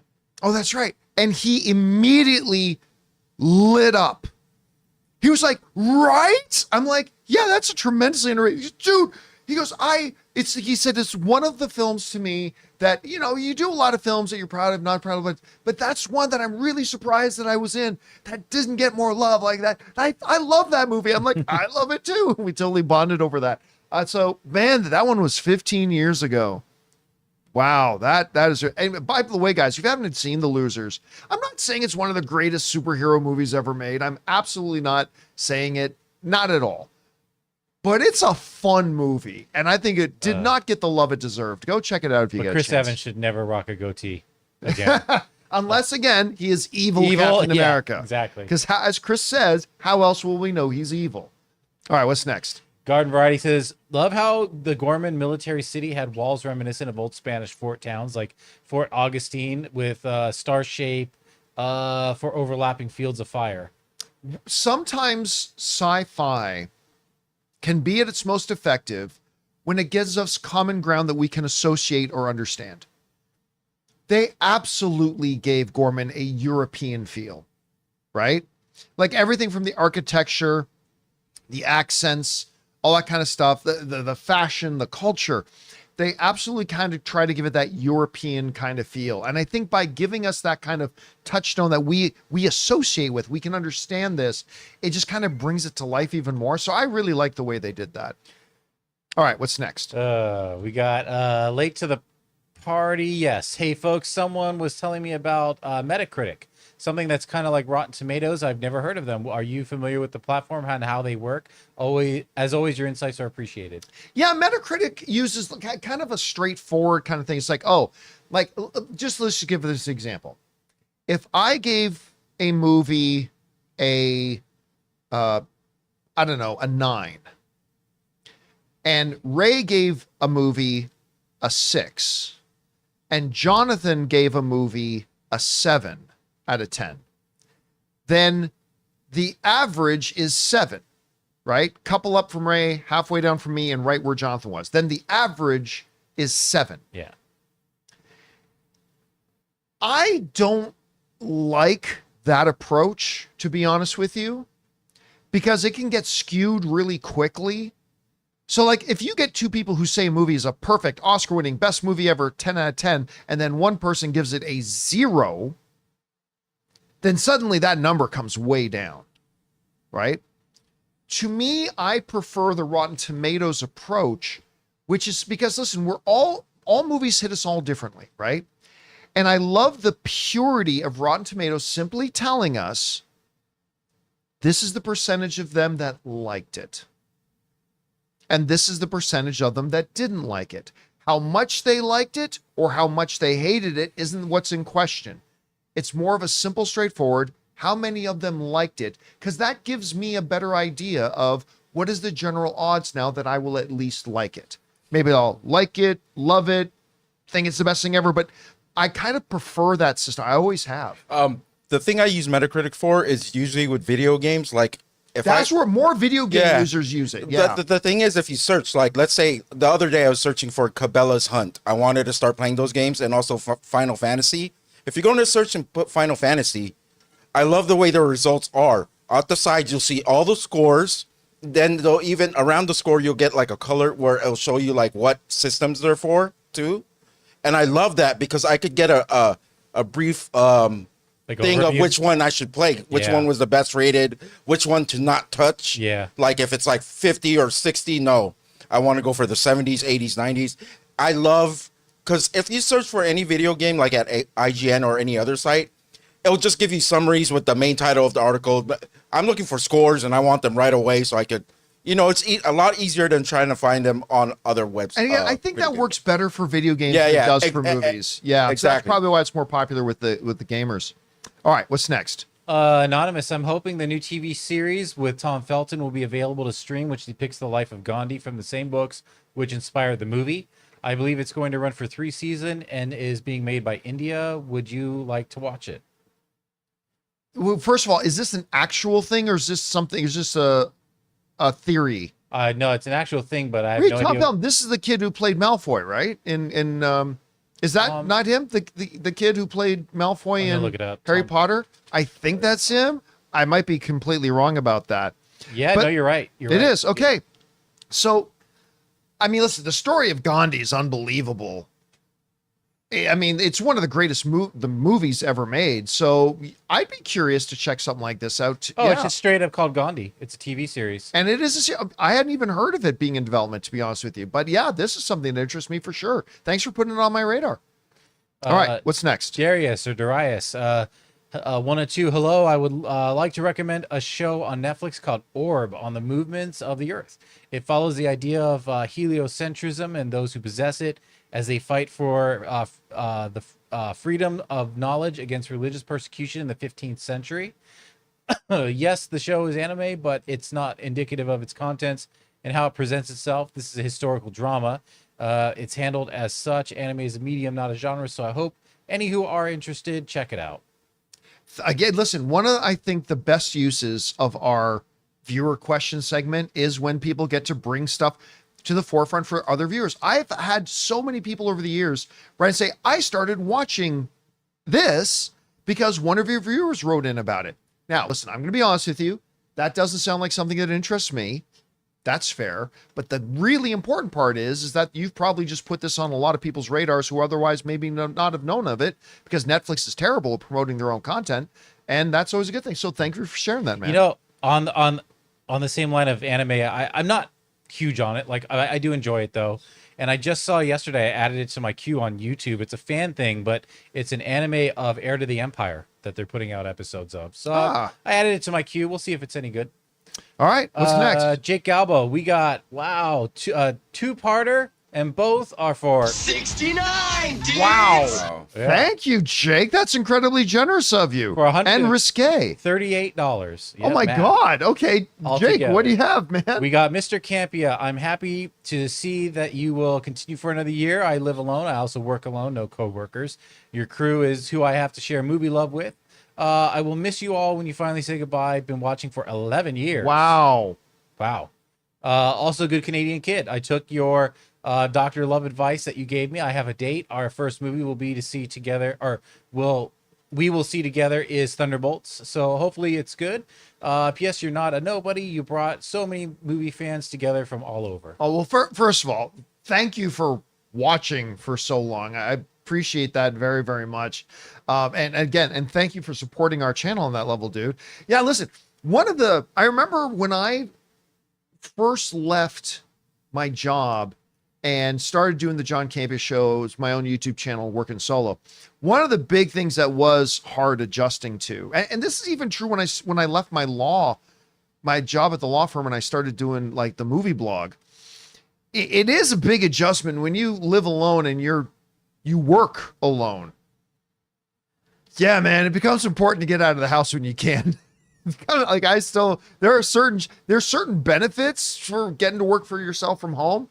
That's cool, but you also need to make sure you get up and get out of the house. Even too. just a walk around the block, it's like you feel so much different. Yeah, you feel absolutely different. And so it's vital and it's important and stuff like that. And look, listen, people don't misunderstand. Like when I refer to myself as a nobody, I'm not saying I as an individual have no value. I'm not saying that. Of course I do. But I'm just saying, like, in terms of scope, in context, all I'm referring to when I say that is that I'm not putting myself down, not at all. But in context of the John Campea Show and our place on YouTube, we are, and have always been, an extremely small YouTube channel. We are a small, and dare I say, inconsequential YouTube channel. I am a very small and inconsequential YouTuber. And I'm okay with that. I am totally okay with that. I am not important. I'm just a movie fan that gets to come on here and talk about what I love and sometimes don't love about the movies that I love to watch, right? That's it. But, and we have a great community and I love doing what we do. And I think we have a really good show and all that kind of stuff. But I have no delusions of grandeur. In the grand scheme of things, this is an inconsequential show and I am an inconsequential YouTuber. Make no mistake about it.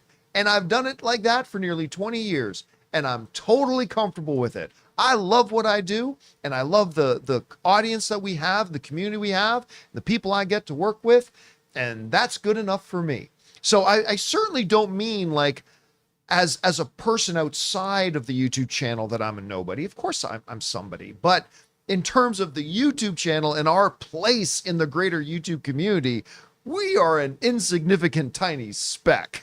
And again, I'm totally okay with that. But again, thank you for your support and thank you for being with us for so long and thank you for your kind words. And let's hope we all like Thunderbolts when we go see it. All right. What's next? Robot Man says Andor is brilliant. Their best work is in the details. For example, the Gormans speak an alien language that is real. It's French in nature, but with little German sprinkled in to make it sound different. They're not really speaking those languages. It feels like, I think he means to say World War II. Yeah, that's what I was just saying, right? Like they definitely give it a distinct European feel. Yes. And definitely, out of all European, definitely more French leanings, but some of the architecture, you're right, felt very German, some felt very Austrian, and just little things, items of familiarity can really help entrench an audience member into something that's sci-fi or fantasy. Yeah. And I think they did that very, Well- Star Trek used to do that a lot too. Yeah. They did that, what was it, episode 2 or 3, where she said she grew up in a kinder something, when they're at Cyril's dinner with his mom and Oh, yes. and she's like, I didn't have parents, but I grew up in a kinder or something. Well, kinder is German for, so. All right, what's next? Matan, this is kind of funny. If Warner is throwing theater etiquette out the window with the Minecraft meme along, they better bring back Dune Part 2 to theater so we can go apeshit whenever. Stilgar says, Lisana Gaib. Gaib. Now, listen, look, make no mistake. I have been very clear on this. I think the way some people have been acting or allowing their children to act in theaters where people bought tickets to come and enjoy a movie is reprehensible. That being said, if you are creating a specific screening, it's like a sing-along, right? When you create a special sing-along screening of a certain musical movie, then you are creating the understanding, the expectation, hey, if we go to see this movie, there are going to be people singing out loud during the movie. And if you are creating a specific screening for something like Minecraft, where it is understood that people are going to be able to act like that and do all that kind of stuff, I'm actually totally okay with that. I really am. Because let's say, Billy Bob, the film goer, who's just trying to buy a ticket to go see a movie, to go and enjoy a movie, well, it's going to be very clear. This is a special screening. So if you just want to go watch it for what it is, go to a normal screening for this. So I actually have no problem with that. I really do. And I think it's good. And then act however you want to act, because everybody who's in there is prepared for that. And those circumstances, I'm okay. All right. What's next? Cody says, hey, crew, it is my 33rd birthday. Happy birthday. Going to enjoy the new episodes of Andor and probably see Accountant 2 tonight. Any notable movie experiences on your birthday? I've been lucky that Marvel always releases a new film right around my birthday. You know what? That's a really good question. Here's Ray the had thing to Ninja me. Turtles. Mutant Mayhem. Oh yeah, we took you to go see. We did a big birthday party for you on August 1st. It was great. Loved it. Here's the funny thing for me. Like, to me, Christmas and the Oscars, those are my two. My birthday isn't a big deal to me per se. So it's not to say that doesn't mean I can't enjoy a birthday day out. It's just that I can't actually I can't remember or recall any specific birthday screenings I had. I honestly can't think of any off the time. Not that they never happened. It's just that I don't really think about my birthday all that much, and therefore I can't really think of any specific birthday movie goings I had. But excellent question. I just can't think of any, to be honest. All right, what's next? 123 Jedi says last night's episode was great. Felt like watching France during World War II. Next week's episodes will be hard to watch, I can tell. Okay, look, and it should be mentioned that out of all the people who saw the entire series already, where they said the show is, they think the shows are all great, but where they said it really kicks into gear is episode 6, which we just had. And I thought episode 6 was fantastic. But a lot of the people, almost all of them who saw the whole thing, says that's where it really kicks into gear. And where like all the laying the foundation of the story in the first 5 episodes, 6, a gear changes, and it's just nonstop from there. So I think you're right. I think we're in for a lot of really good stuff next week. Well, it's like when you think about it, we're not watching the decline of the Empire. Every year we get closer to the Battle of Yavin, the Empire is still ascended. So they're getting stronger and stronger. So It just feels like their efforts are useless until they finally collapse, So, all right, what's next? Jake saw Revenge of the Sith last night. Was so much fun. People cheered during the good, but laughed for the bad. I'm in the minority for viewing the prequels this way, but I've always thought of the imperfections as part of the beauty of filmmaking. I don't know that I agree that imperfections. Look, I think imperfections is sometimes a very generous word for something that's crap. Right? I have the high ground is not an imperfection. That's crap.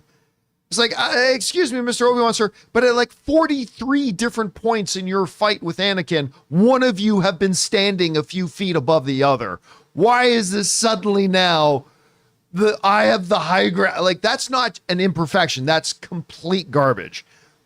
But be that as it may, there is nothing more fun than being in a movie theater with people, having a good time, hooting and hollering, having fun. There's nothing better than that. And if you got to have that with this film, I think that's awesome. All right, what's next? Logan with a $20 tip. Thank you, Logan. Hey, John and crew. When do you think we can expect the first trailer for Doomsday? I understand filming began 2 days ago, but my guess would likely be with Avatar 3 in December. It would still be 5 months out, but could build early momentum. Yeah, but here's the thing. I think 5 months out is not an unreasonable amount of time. Yeah. Particularly for a larger tentpole film that is going to carry a massive marketing budget. Yeah. I think 7 months out, 8 months out, like that's good. But 5, again, I wouldn't recommend it for most movies, but I don't think it would be unreasonable. So I really don't think you're crazy for thinking right around Avatar 3. I think now we might even get some sneak peeks or a 5-second tease or something, but I think your guess of around Avatar 3, I think that's a pretty reasonable one, and I wouldn't be surprised at all if they didn't do it that way. December takes a big jump in attendance, so absolutely. And you wouldn't want to put it in then January where it tanks, so that's the best time to put it. All right, what's next? Mega Red says under 50% RDJ Iron Man and RDJ Doom have an interaction in one of the upcoming Avengers movies. That minimum one line exchanged each. Well, if you listen to Chris Claremont, yeah. I mean, Chris Claremont seems to suggest they will. And what did he say? Over under 50%? 50%. I'm going to go under 50%. That's a big, yeah. Yeah. Again, I'm not saying 0. I'm not saying 1%, but in a over under on a complete coin flip kind of way, I will go under 50%. But Chris Claremont says it's going to happen, so it's definitely a possibility. All right, what's next? We've now reached the halfway point for Andor Season 2.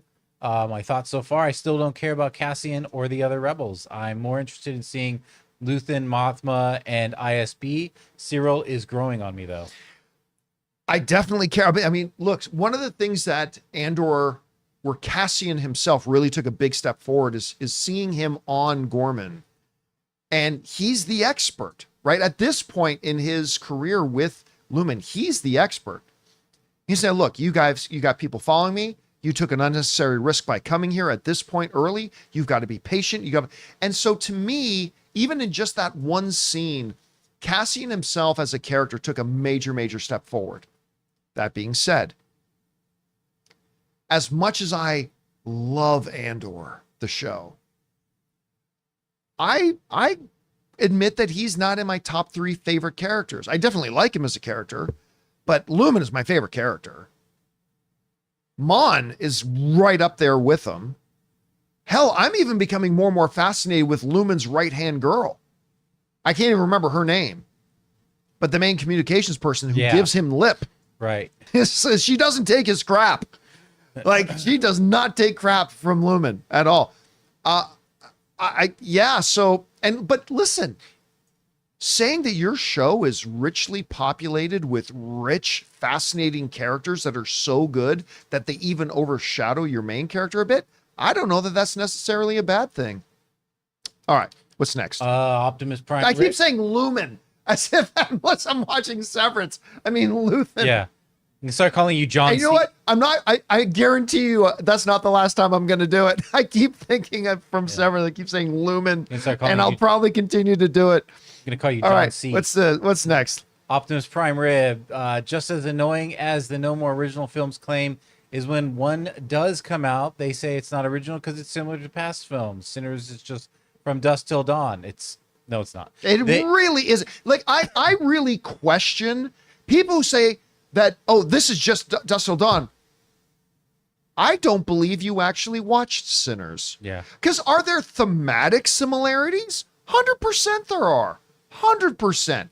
But if anybody looks at me straight in the eye and says, this is just the same movie as Dusk Till Dawn, I'm either like, you've either never watched Dusk Till Dawn or you never watched Sinners, or you're just purposely trying to start an argument. Because if you think those two are the same movie, I got to question your sanity. Anyway, that's just me. Just continues on to say they want new concepts, but not too weird, or they skip it like Poor Things, moving goalposts. Well, look, let's be completely clear here.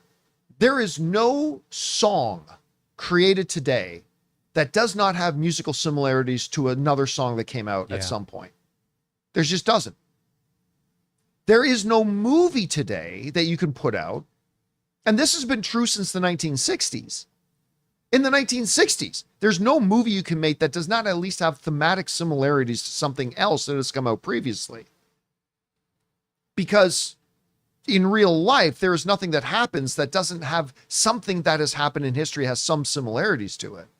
So then it just becomes a question of how strong those similarities are.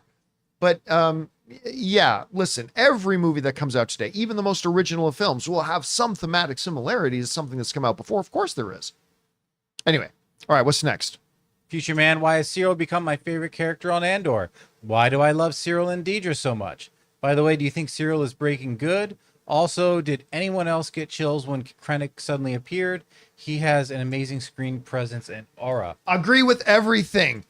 Like Cyril was a character, while I understood his importance to the story in season 1, I do. It was vital importance to the story, really kind of drove a lot of things. It was still just a character that just kind of annoyed me.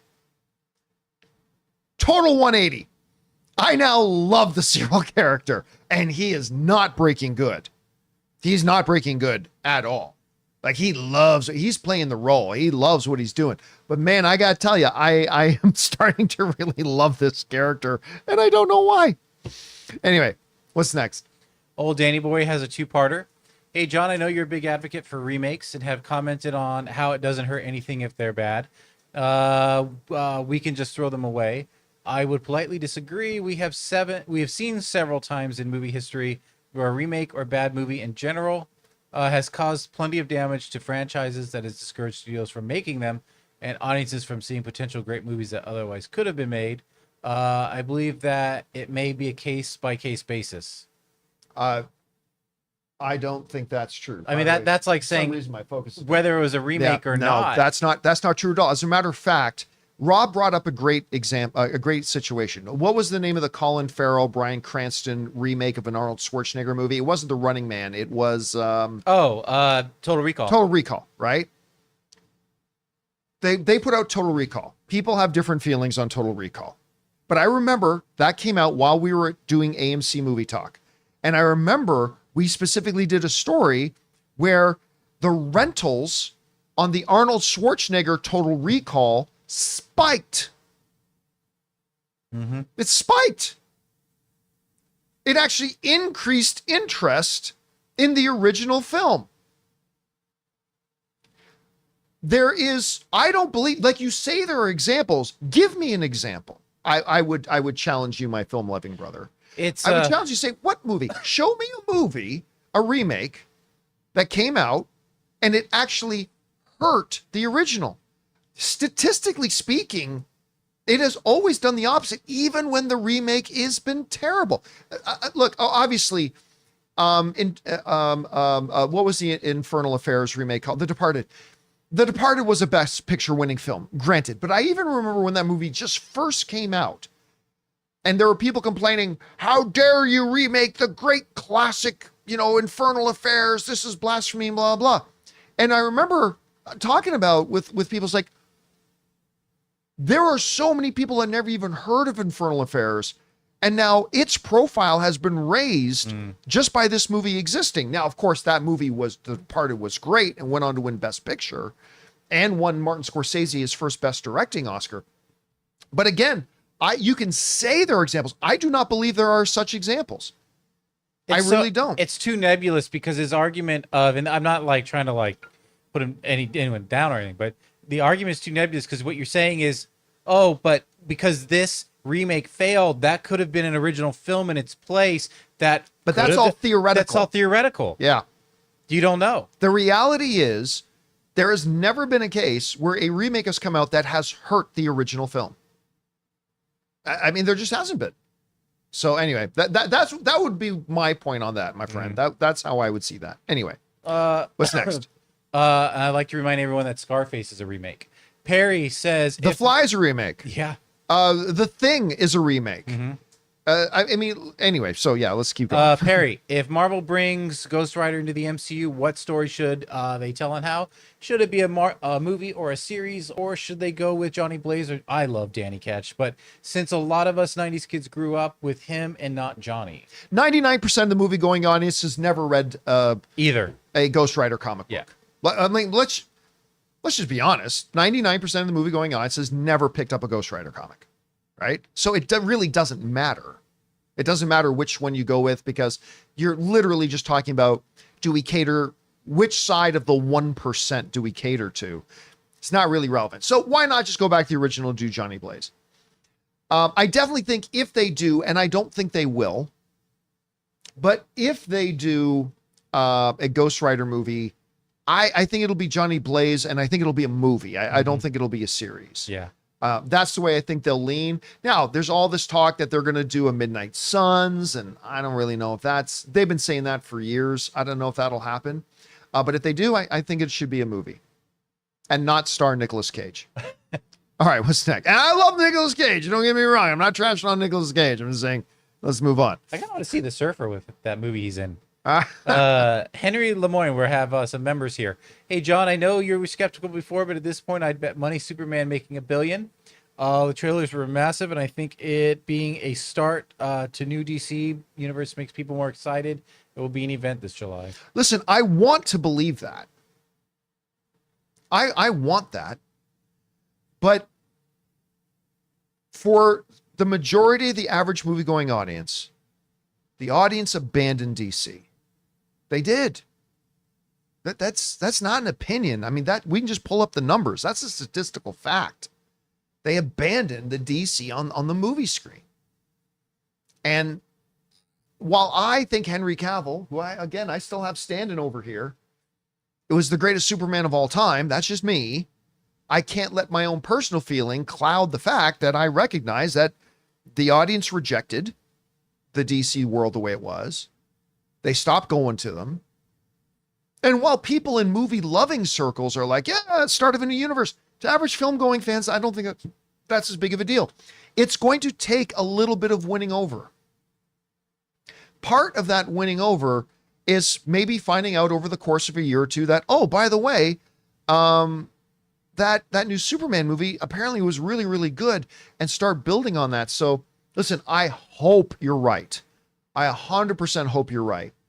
But I think it's unrealistic to think this Superman movie can make $1 billion, considering how much of an uphill battle they have in front of them. They got to rebuild their reputation. I just don't know one movie's going to do it all by itself. Yeah. All right, what's next?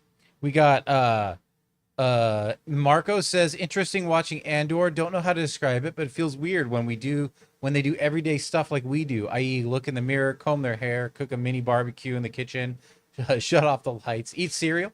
I still remember in Mandalorian, the first time we actually saw that there's a bathroom. Right. Remember?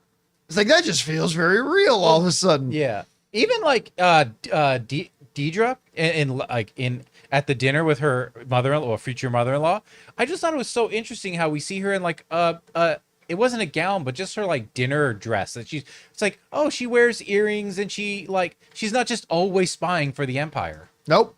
She has to wake up. She has to get ready. She has to dress. She has to pick out outfits. Just like there's something about that. That's one of the reasons why I love Andor so much. Because and one of the reasons why I always say it feels like an HBO show more than it feels like a Disney Plus show. It just makes the drama more real. It makes, I don't know, it makes it so much more. I was going to use the word relatable. That might not be the right word, but it's those little things that I think gives it more oomph to me. You know what I mean? We have a tendency of like always feeling like Grand Moff Tarkin is just, he goes to sleep in his uniform. Yes. Yes. You know? Yeah. When in reality, he changes his pajamas, puts on some galactic porn, rubs one out, and then goes to sleep. That's the life of Grand Moff Tarkin. All right. Anyway, let's take like two more. Okay. Dominic says, if you had to set an over-under percentage for Spielberg directing Star Wars before he retires, what would it be? I put it at about 15%. I sadly would put it at 0. I don't think there's any realistic. I mean, that is my movie dream and has been for like 20 years. When people, what if you could just have one movie you could get, what would it be? A Steven Spielberg directed Star Wars film.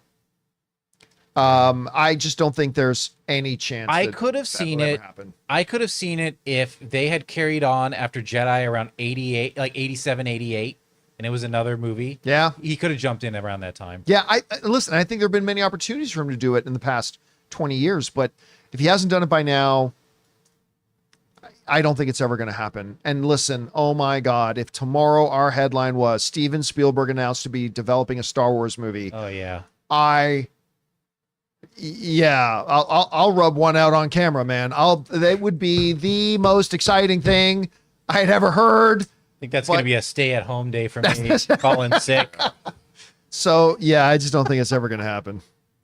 All right, last question of the day. Going a little further with Spielberg, which film are you more anticipating more, Nolan's Odyssey or Spielberg's UFO film? Well, simply because of I know we're getting the Odyssey. Yeah. Now, ask me that question again once we know what Steven Spielberg's movie is going to be. Because again, to me, Steven Spielberg is the greatest filmmaker of all time. But I know Christopher Nolan's awesome. And I know he's bringing the Odyssey. So for now, I'm going to have to say that it's going to be the Odyssey. And all right, guys, that'll do it for today's installment of the John Campea Show podcast. Thank you so much for being here and making our little show part of your day. A big special thank you to all you guys who sent in the questions. Number one, because you gave us great fun things to talk about. But number two, you supported this channel as you did it. And all of us involved with the show. Thank you guys so very much for your support. A big thank you to Chris and Rob, who are already on their way home. Thank you to Ray Ora. See you guys tomorrow. Jonathan Voico. See you guys. My name's John Campea, and until next time, my friends, bye-bye.